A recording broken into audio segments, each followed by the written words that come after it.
வாழிய செந்தமிழ், வாழ்க நற்றமிழர், வாழிய பாரத மணி திருநாடு. பாரத மணி திருநாடு நேரில் அனைவருக்கும் வணக்கம். நாம் காஞ்சிமா முனிவரின் கனிமொழிகளை பார்த்து கொண்டிருக்கிறோம். அந்த வரிசையிலே இன்று 139வது பகுதியாக புத்திசாலிகள் செய்கிற காரியம் என்ற தலைப்பிலே இளைஞர்களுக்கு, மாணவர்களுக்கு அறிவுறுத்துகிறார். இது ஒரு வகையில் நமக்கும் கூட பொருந்தும். அதாவது விளையாட்டு என்பது உடல் நலத்திற்கும் மனநலத்திற்கும் தேவையான ஒன்றுதான். இருந்தாலும் அது ஒரு அளவோடு இருக்க வேண்டும். விளையாடுவதை தவிர விளையாட்டு குறித்து தெரிந்து கொள்ளும் விஷயங்களில் ஆர்வம் காட்டுவது, அதீத ஆர்வம் காட்டுவது ஒரு அளவோடு இருக்க வேண்டும் என்று நமக்கு எச்சரிக்கை செய்கிறார் காஞ்சிமா முனிவர். அதை அவருடைய வார்த்தைகளிலேயே பார்ப்போம்.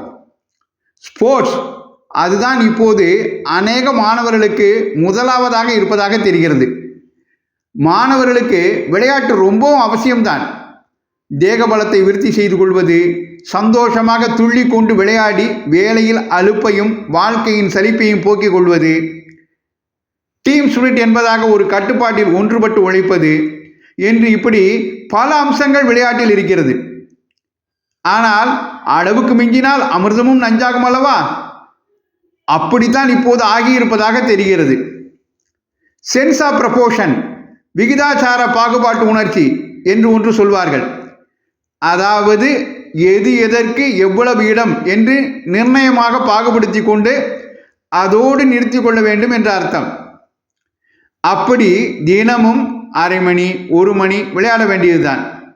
அதற்கு மேல் அதையே சதாகால சிந்தனை ஆக்கி கொண்டு விடக்கூடாது. இப்போது இவர்கள், அதாவது இளைஞர்கள், விளையாடுவதை விட அதிக நேரம் பெரிய பெரிய விளையாட்டு போட்டிகளில் பிற ஆட்டக்காரர்கள், ஸ்போர்ட்ஸ்மேன் என்கிறார்களே, அவர்கள் கலந்து கொண்டு ஆடுவதை போய் நேரில் பார்ப்பதிலோ அல்லது அதைவிட பல மடங்கு நேரம் அதை பற்றிய கமெண்ட்ரி கேட்பதிலோ, பத்திரிகைகளில் ஸ்போர்ட்ஸ் காலம் படிப்பதிலோ தான் செலவழிக்கிறார்கள். நாள் கணக்கில், வாரக்கணக்கில், தினந்தோறும் மணிக்கணக்கில் இப்படியே செலவிடுகிறார்கள் என்று கேள்விப்படும் போது ஐயோ, பொன்னான நேரத்தை இப்படி விருதா செய்யவா என்றுதான் நமக்கு தோன்றுகிறது. டைவர்ஷன் வேண்டுமென்றால் ஏதோ கொஞ்சம் பார்க்கட்டும், கேட்கட்டும், படிக்கட்டும். ஆனால் பரீட்சையை தலைக்கு மேல் வைத்து கொண்டிருக்கிற போது கூட கமெண்ட்ரியில் மூழ்குவது என்றால் அது புத்திசாலிகள் செய்கிற காரியமாகவே இல்லையே.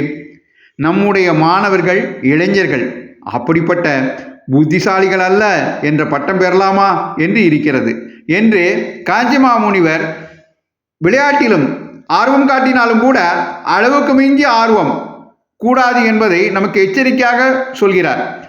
நன்றி, வணக்கம், ஜெய்ஹிந்த்.